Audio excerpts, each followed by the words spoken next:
মার্কিন হামলার পর হরমুজ প্রণালী ঘিরে নিজেদের কৌশলগত অবস্থান আরও শক্তিশালী করার সুযোগ পেয়েছে ইরান।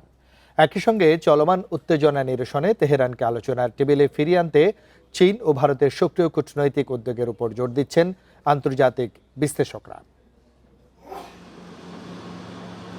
17 জুন ইরান ও যুক্তরাষ্ট্রের মধ্যে সমঝোতা স্মারক সইয়ের পর ধারণা করা হয়েছিল মধ্যপ্রাচ্যে উত্তেজনা ধীরে ধীরে কমবে, কিন্তু সেই আশায় ভাটা পড়েছে। বিশ্বের অন্যতম গুরুত্বপূর্ণ নৌপথ হরমুজ প্রণালী ঘিরে আবারও মুখোমুখি তেহরান ওয়াশিংটন। পাল্টাপাল্টি হামলায় নতুন করে বড় ধরনের সংঘাতের শঙ্কা দেখা দিয়েছে। সামরিক বিশ্লেষক আলেক্সান্দ্রো হুডিয়েস্টানোর মতে, ফেব্রুয়ারিতে যুক্তরাষ্ট্র ও ইসরায়েলের হামলা ইরানের জন্য এমন এক বাস্তবতা তৈরি করেছে যার সুযোগ নিয়ে তেহরান হরমুজ প্রণালীতে নিজের প্রভাব আরও জোরালো করছে। ইরান হরমুজ প্রণালীকে কৌশলগত চাপ সৃষ্টির একটি শক্তিশালী হাতিয়ার হিসেবে ব্যবহার করতে চায়। আন্তর্জাতিক অঙ্গনে এমন একটি ধারণা প্রতিষ্ঠার চেষ্টা করছে যেখানে এই গুরুত্বপূর্ণ নৌপথের ওপর তাদের পূর্ণ নিয়ন্ত্রণ রয়েছে। বিশ্লেষকদের মতে, ইরানের এমন কৌশল ঠেকাতে সক্রিয় যুক্তরাষ্ট্র। তবে উভয় পক্ষের পাল্টাপাল্টি হামলা পরিস্থিতি আরও নাজুক করে তুলছে।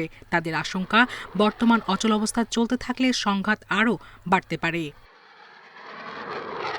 এমন পরিস্থিতিতে সংকট নিরসনে চীন ও ভারতের ভূমিকার উপর গুরুত্ব আরোপ করেছেন বিশ্লেষকরা। তাদের মতে, ইরানের গুরুত্বপূর্ণ অর্থনৈতিক অংশীদার হওয়ায় দেশ দুটির কূটনৈতিক প্রভাব তেহরানকে আবারও আলোচনায় ফিরিয়ে আনতে পারে।